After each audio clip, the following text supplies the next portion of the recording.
등산은 쉽지가 않습니다. 계속 중력을 이기고 올라가야 합니다. 넘어야 할 장벽도 있고 언제 만날지 모르는 위험도 따릅니다. 그래도 웬만한 각오와 기력만 있으면 대개 무리 없이 마칠 수 있습니다. 그러나 때로는 발 디딜 곳이 꺼지거나 미끄러져 굴러떨어지는 사고를 당할 수 있습니다. 신앙생활하면서 알게 된 종교 용어 중에는 배교자라는 말이 있습니다. 주님을 믿기로 서약하고 봉사하다가 그리스도를 향해 올라가는 길에서 그만 발을 헛디뎌 배교자가 되고 맙니다. 어떤 사람이 있었습니다. 그는 온화하고 열성적인 그리스도인이었습니다. 중년의 나이가 된 그는 소문만 믿고 쓸모없는 땅 수십만 평을 샀는데 얼마 안 있어 그 땅에 수력 발전소를 짓기로 하면서 그 사람은 벼락부자가 되었습니다. 한순간에 부자가 된 그는 기쁨에 사로잡혀 예배 참석도 뜸하게 되었습니다. 그리고 자신의 가족들에게는 자신의 기분대로 성내기 일쑤였습니다. 일하는 습관도 기분 내키면 하고 싫으면 안 하는 식이었습니다.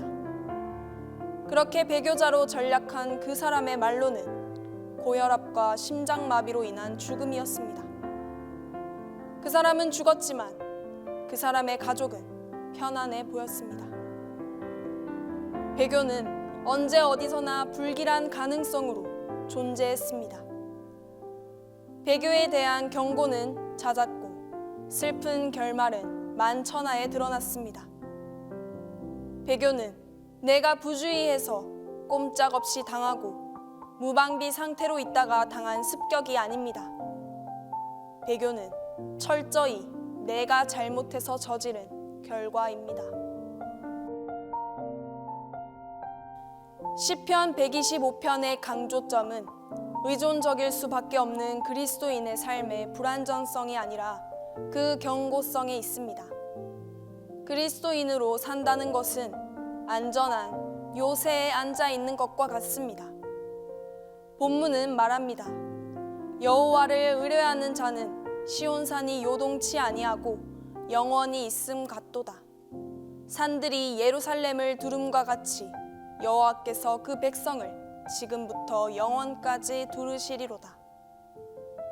예루살렘은 구릉지대의 화분 접시같이 움푹 들어간 곳에 위치해 있습니다. 주위를 둘러싼 언덕들이 방어 요새 역할을 해서 예루살렘은 이스라엘의 성읍 가운데 가장 안전했습니다. 이와 마찬가지로 믿음의 사람들은 주님이 둘러싸고 계십니다. 평강의 하나님의 임재는 성벽이나 그 어떠한 요새보다도 안전합니다. 고대 사회에서 성읍 생활은 위험했습니다. 바깥 세상은 조금이라도 허술해 보이면 언제라도 공격할 태세인 약탈자들로 우글댔습니다. 그만큼 공동체의 생명이나 고도의 문명 발전을 위해서는 부단한 경계가 최우선 과제였습니다. 성읍마다 그들을 안전히 지켜줄 치밀하고 광범위한 방어 체계가 필요했습니다. 벽을 쌓고 참호를 파는데 막대한 인력과 경비가 소요되었습니다. 우리가 살고 있는 세상도 그렇습니다. 인간을 관찰하는 심리학자들은 우리가 스스로를 보호하기 위해 고도의 안전장치와 방범 기제를 사용한다고 말합니다. 믿음의 사람들도 여느 사람들과 마찬가지로 그러한 보호와 안전을 필요로 합니다. 다른 점이 있다면 우리는 스스로 그런 요새를 세울 필요가 없음을 안다는 점입니다. 하나님은 우리의 피난처시오 힘이시니 환난 중에 만날 큰 도움이시라. 산들이 예루살렘을 두름과 같이 여호와께서 그 백성을 지금부터 영원까지 두르시리로다. 우리는 나도 모르게 유혹에 빠져 넘어지게 될까봐 항상 발부리만 살피고 있을 필요도 없습니다. 하나님이 우리 편에 계십니다. 우리를 위한 주님의 기도 외에 달리 더 필요한 것이 있을까요? 우리를 위해 천붓게 드려진 그런 기도가 있는데 우리가 어찌 안전하지 않겠습니까? 아무리 그런 믿음이 있다 하더라도 우리는 쉽게 불안해지고 두려운 기분에 사로잡히고 확신을 갖지 못하고 불안정해집니다. 그런 면에서 시편 125편을 노래하는 것은 그리스도인이 확신을 키우고 불안정을 몰아내는 한 방편이 될 것입니다. 이 시편은 우리를 괴롭히는 전형적인 불안정의 요인들을 정직하게 직면함으로써 마침내 대수롭지 않게 여길 수 있는 비결이 이 시편 안에 있습니다. 안정감을 위협하는 것은 우울한 감정과 의심입니다. 본문에서는 신자는 시온산이 요동치 아니하고 영원히 있음 같도다 라고 묘사됩니다. 그러나 믿음이 충만한 날이 있는가 하면 의심이 가득한 날이 있고 눈부신 아침 햇살에 눈 뜨면서부터 생기가 넘치는 하루가 있으면 종일 가라앉고 쓸쓸하고 풀이 죽고 울적해지는 다음 날이 있습니다. 사람들은 거의 무엇에든 동요합니다. 슬픔, 기쁨, 성공, 실패, 그 무엇에든 날씨에 따라 오르내리는 수은주처럼 말입니다. 이스라엘의 역사는 들쭉날쭉한 역사입니다. 이스라엘은 하루는 괜찮다가도 다음 날은 들쑤는 백성이었습니다. 승전가를 부르며 홍해를 가로질러 승리의 행진을 하는 날이 있었는가 하면 애굽의 떡과 고기를 못 잊어 사막에서 불평하는 나날도 있었습니다.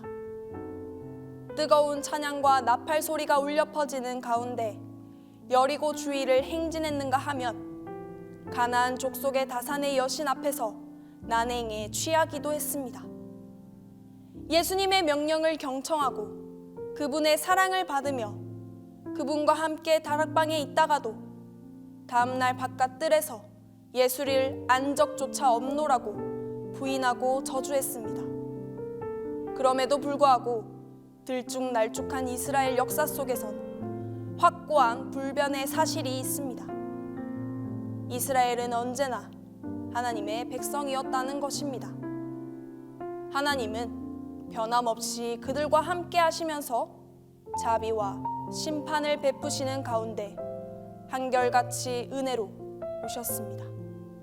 그래서 모든 것이 결국 자신의 백성을 구속하시는 하나님이라는 의심을 할 수 없는 부동의 환경 안에서 진행되었다는 인식을 떨쳐버릴 수 없습니다. 그와 더불어 우리는 하나님이라는 사실이 나를 살게 했음을 알게 되었습니다. 나의 우울한 감정을 믿기를 거부하고 하나님을 믿기로 선택합니다. 불안정감의 또 다른 출처는 아픔이나 고난입니다. 다모클레스의 칼 아래 있는 듯한 극도의 초조함에 짓눌립니다. 시편 기자는 이 모든 것에 대해 누구보다도 잘 알고 있습니다. 질병과 죽음, 절망과 박해, 그는 군사적 침입에 의한 약탈과 도륙 또는 자연재해로 인한 기근과 지진에 익숙합니다. 시편 125편은 아픔을 참을 수 있는 마취제 등 현대 의술이 전혀 없는 시대에 살던 사람이 쓴 글입니다. 아픔이나 고난은 가장 생생한 그의 일상입니다. 그런데도 어떻게 그의 확신은 붕괴되지 않을 수 있었을까요? 그 답은 여기 있습니다. 악인의 권세가 의인의 입에 미치지 못하리니 이는 의인으로 죄악의 손을 대지 않게 함이로다. 이스라엘은 압제라면 이골이 난 백성이었습니다. 악인의 권세는 수시로 이스라엘을 덮쳤습니다. 그때마다 악인의 권세가 이스라엘의 삶을 지배하는 것처럼 보였을 것입니다. 그러나 그들 내면의 믿음의 증거는 그렇지 않다고 말했습니다. 악인의 건세가 의인의 입에 미치지 못하리니 이는 의인으로 죄악의 손을 대지 않게 함이로다. 악이 영원하다면 구원의 희망조차 없다면 아무리 신실하고 경건한 사람이라도 죄악에 손을 대고 말 것입니다. 그러나 하나님은 그것만은 허락하지 않으십니다. 위험이나 압제가 믿음보다 과한 일은 결코 없을 것입니다. 악의 세력은 오직 한때입니다. 하나님의 공의를 거스르는 것은 그 무엇도 영원할 수 없습니다.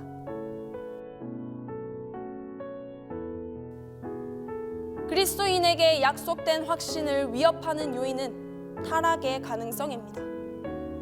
이와 관련해 대개의 그리스도인들은 한 번 구원은 영원한 구원이라는 진리를 믿고 있습니다. 일단 그리스도인이 되면 탈퇴란 없습니다. 일종의 해지가 불가능한 계약인 셈입니다. 하지만 변절은 언제든지 가능합니다. 만약 변절이 가능하다면 나는 결코 변절하지 않으리라는 것을 어떻게 알 수 있겠습니까? 내가 믿음을 잃지 않으리라는 것을 어떻게 장담할 수 있겠습니까? 이처럼 교묘하게 주입된 불확신은 직접적이고 분명하게 직면해야 합니다. 우리는 잃어버린 양같이 방황합니다. 하지만 하나님은 끈질기게 우리를 찾아다니는 신실한 목자입니다. 우리는 극성스럽게 믿다가도 곧 의심으로 침울해지는 변덕쟁이입니다. 그러나 하나님께서는 믿어오십니다. 우리는 약속을 어기지만 하나님은 약속을 어기지 않으십니다. 제자됨은 하나님이 규정을 세우시고 결과를 보증하시는 성경의 언약입니다. 분명 여러분들은 원하는 대로 떠날 수 있습니다. 하나님을 거부할 수 있습니다. 믿음은 자유이기에 굽은 길을 택할 수도 있습니다. 하나님은 여러분이 여러분 의지대로 못하게 억지로 가두시지는 않습니다. 그러나 배교는 어쩌다 실수로 추락하거나 모르고 빠져드는 것과는 다릅니다. 그것은 지속적이고 고의적이며 결단에 의한 거절의 행위입니다. 시편 125편은 여호와를 의뢰하는 자로 시작합니다. 그는 자신의 선행이나 도덕성, 정의감, 건강, 목사나 의사, 대통령이나 경제, 국가를 의뢰하지 않고 여호와를 의뢰하는 자입니다. 하나님이 우리를 위해 영원토록 지켜주심을 결연히 믿는 자입니다. 그리스도인이 된다는 것은 안전하게 요새에 둘러싸인 예루살렘 한가운데 있는 것과 같습니다. 처음에 우리가 자리를 잡으면 그 다음엔 참호가 우리를 둘러쌉니다. 우리가 정착하면 파수꾼이 망을 봅니다. 처음엔 언덕쯤 되었으나 나중에는 산맥에 둘러싸인 듯이 보호됩니다. 따라서 이스라엘에게는 평강이 있을지어다 라는 마지막 문장이 성립됩니다. 이는 우리는 안전하다 라는 것을 뜻합니다. 주도권은 하나님께 있습니다. 우리는 우울한 감정이나 고난당한 사실 또는 타락의 가능성 그 무엇도 하나님이 우리를 버리셨다는 증거는 못 됩니다. 하나님이 우리의 삶 속에서 그분의 구원을 이루시고 우리의 역사 속에서 그분의 뜻을 성취하실 것이란 사실만큼 확실한 것도 없습니다. 우리가 얼마나 쉽게 죄악을 상상하는지 잘 아시는 예수님은 산상설교에서 3번씩이나 우리를 안심시키는 명령을 반복합니다. 염려하지 말라. 하나님과 함께하는 우리의 삶은 든든할 것입니다. 등반자들은 지형이 험한 곳이나 절벽, 방벽 경사면에서 서로를 연결하는 밧줄을 맵니다. 간혹 그들 중 하나가 미끄러져서 낙하합니다. 그러나 모든 사람이 한꺼번에 떨어지지는 않습니다. 여전히 제대로 서 있는 이들이 떨어지는 사람이 완전히 추락하는 것을 막을 수 있습니다. 신앙 노정을 여행하는 것과 그리스도를 향한 등반은 험난할 수 있습니다. 그렇다고 걱정한 일은 아닙니다. 날씨가 불리하게 적용할 수도 있지만 결코 치명적인 위험거리는 못 됩니다. 미끄러지고 넘어지고 떨어질 수 있습니다. 그러나 우리를 반드시 붙잡아주는 밧줄이 있습니다. 이상 7강 안전에 대한 내용이었습니다. 안전의 바탕이 되는 말씀 시편 125편을 읽어드린 후 기도 시간이 있습니다. 우리를 안전하게 지켜주시는 하나님에 대한 감사의 시간 되시기를 바랍니다. 감사합니다. 여호와를 의뢰하는 자는 시온산이 요동치 아니하고 영원히 있음 같도다. 산들이 예루살렘을 두름과 같이 여호와께서 그 백성을 지금부터 영원까지 두르시리로다. 악인의 권세가 의인의 업에 미치지 못하리니 이는 의인으로 죄악의 손을 대지 않게 함이로다. 여호와여, 선인에게와 마음이 정직한 자에게 선을 행하소서. 자기의 굽은 길로 치우치는 자를 여호와께서 죄악을 짓는 자와 함께 다니게 하시리로다. 이스라엘에게는 평강이 있을지어다.